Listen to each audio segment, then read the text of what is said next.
دیوبند نے اسلام کا پرچم دنیا میں لہرایا ہے، ظلم و ستم کے دور کے اندر حق کا دیپ جل۔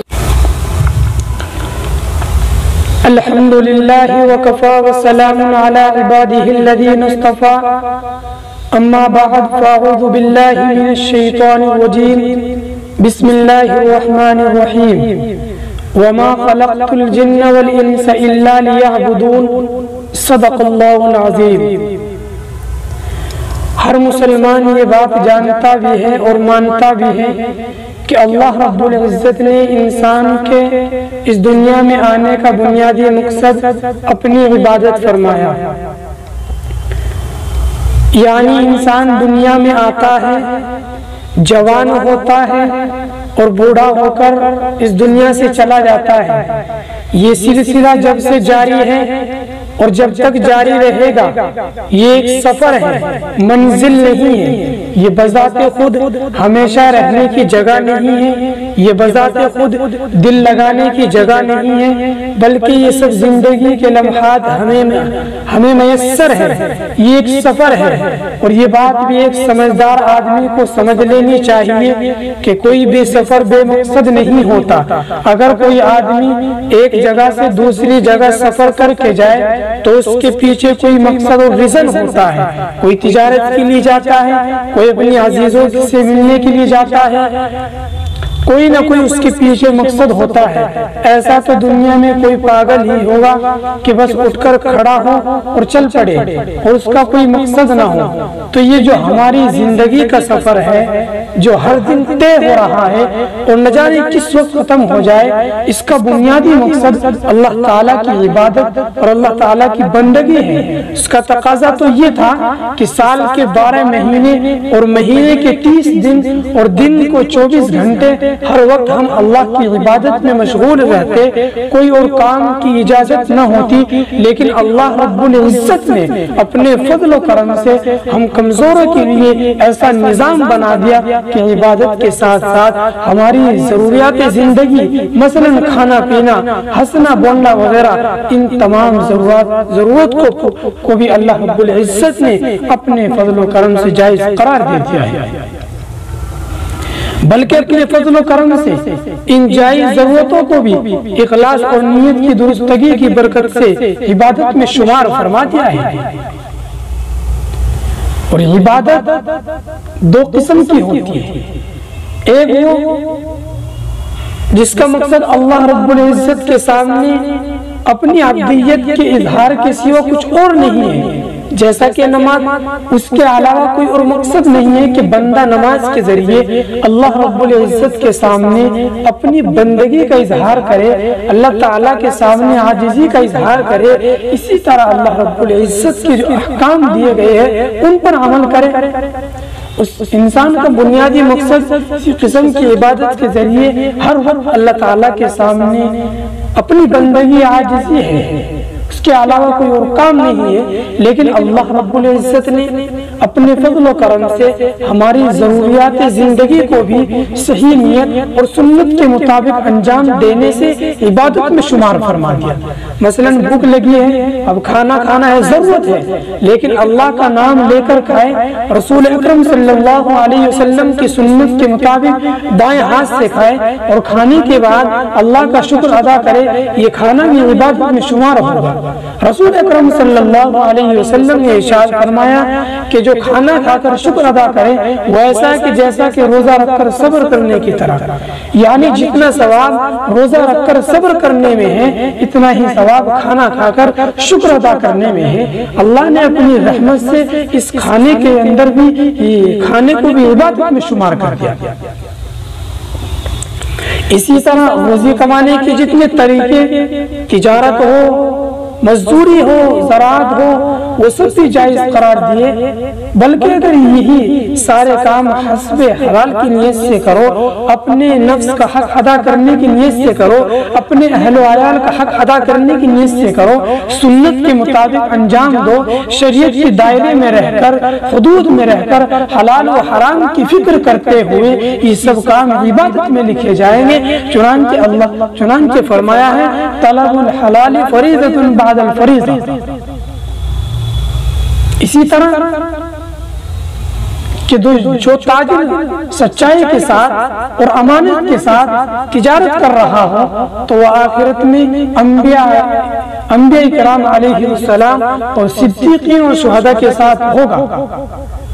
اصل میں تو یہ تجارت وغیرہ ہمارے پیٹ پالنے کا ذریعہ ہے، لیکن اللہ رب العزت نے صحیح نیت، اتباع سنت اور اتباع شریعت کی بدولت ان سب چیزوں کو عبادت میں شمار کر دیا ہے۔ لیکن جب حضرات انسان کو ان سب کی اجازت ملی تو اس کا دماغ اس طرف چل پڑا کہ تجارت میں منہمک، صبح سے لے کر شام تک یہی فکر ہے کہ پیسے کیسے کماؤں، اپنے نفس کو کس طرح بڑھاؤں، سوچ کر براہ راست اور اصل عبادتوں سے مڑ کر اس دنیا کے کاموں کی طرف لگ گیا، اور اس میں انہماک اتنا ہو گیا کہ اب صبح سے شام تک انہی کاموں کی سوچ میں ہے، انہی کی فکر میں ہے۔ اللہ رب العزت کا خیال کم آتا ہے اور پیسوں کا خیال زیادہ آتا ہے، اور فکر زیادہ ہے مرنے کے بعد کیا حالات پیش آئیں گے اس کی فکر کم ہے۔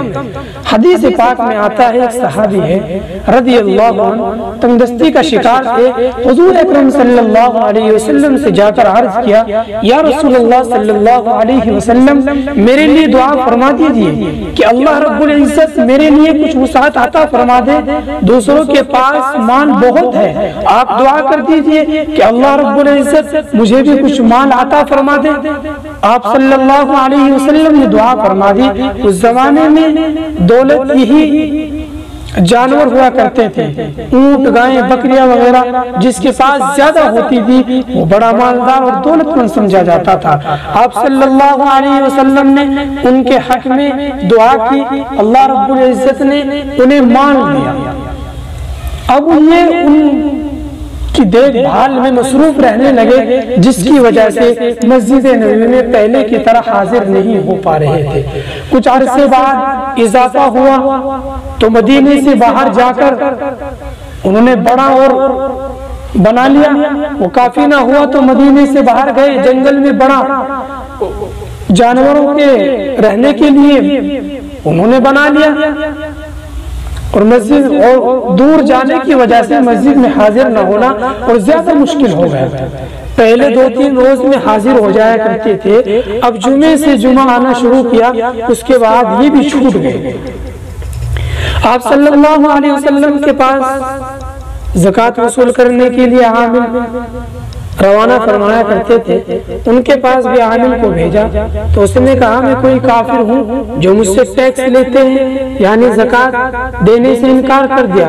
جب نبی کریم صلی اللہ علیہ وسلم کو یہ جملہ، یہ خبر ملی تو آپ صلی اللہ علیہ وسلم نے ارشاد فرمایا ابن جمیل صرف اس بات کا بدلہ دے رہے ہیں کہ یہ فقیر تھے کہ اللہ نے اس کو غنی کر دیا، اللہ محفوظ رکھے۔ بعد میں ان کا یہ انجام ہوا کہ حضرت عمر فاروق رضی اللہ عنہ کے زمانے میں یہ خود زکوٰۃ دینے جاتے تھے تو حضرت عمر فاروق رضی اللہ عنہ انکار فرما دیتے تھے کہ تم نے نبی کریم صلی اللہ علیہ وسلم کو زکوٰۃ نہیں دی، میں تمہاری زکوٰۃ نہیں لوں۔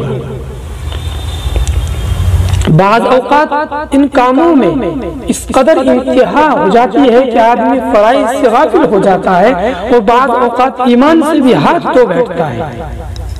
نبی اکرم صلی اللہ علیہ وسلم سے ایک واقعہ یہ بھی مروی ہے کہ جو بیشتر زیور میں لکھا ہوا ہے کہ ایک شخص گنجا تھا، ایک اندھا تھا،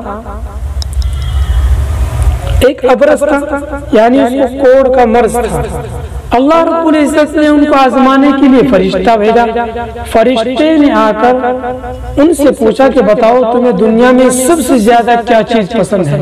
انہوں نے کہا کہ مجھے یہ پسند ہے کہ میری ایک حال اچھی ہو جائے، کیونکہ اس کوڑ کی وجہ سے لوگ مجھ سے کینہ رکھتے ہیں. اس فرشتے نے کہا کہ میں اللہ تعالیٰ کے حکم سے تمہارے اوپر ہاتھ پھیرتا ہوں جس سے تمہارا کوڑ ختم ہو جائے گا. اس کے بعد پوچھا کہ تمہاری نظر میں سب سے بہترین مال کیا ہے؟ اس نے کہا کہ اونٹ ہونے چاہیے. چنانچہ اس کی خواہش پوری کر دی گئی اور بہت سے اونٹ اس کو دے دیے.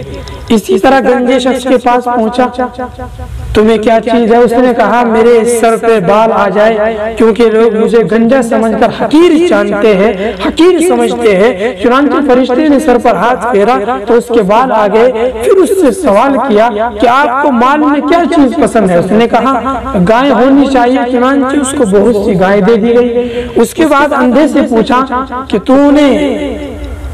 تجھے کیا چاہیے؟ اس نے کہا کہ میری بینائی واپس آ جائے. چنانچہ اس کی بینائی واپس کر دی گئی. پھر پوچھا گیا کہ تمہیں کون سا مال پسند ہے؟ اس نے کہا کہ کچھ بکریاں مل جائے تو بہت اچھا ہوگا. چنانچہ اللہ تعالیٰ کے حکم سے اس بکریاں مل گئی. کچھ عرصے بعد اونٹ والے کے پاس اونٹ بہت زیادہ ہو گئے، دوسرے کے پاس گائے بہت زیادہ ہو گئی، اور تیسرے کے پاس بکریوں کے ریوڑ جمع ہو گئے. اللہ رب العزت نے اسی فرشتے کو ایک فقیر کی شکل میں سب سے پہلے کوڑی کے پاس گیا اور آواز لگائی کہ میں مسافر ہوں، فقیر ہوں، میری سواری ختم ہو گئی. اللہ تعالیٰ کے بعد بس تم ہی ہو جو میری منزل تک مجھے پہنچا سکو، میری مدد کر سکو. اس کوڑی نے کہا کہ میرے اوپر تو بڑے حقوق ہیں، ان کی ادائیگی کی وجہ سے یہ سارے اونٹ مجھے رکھنے پڑیں گے، لہذا میں تمہیں ایک بھی اونٹ نہیں دے سکتا.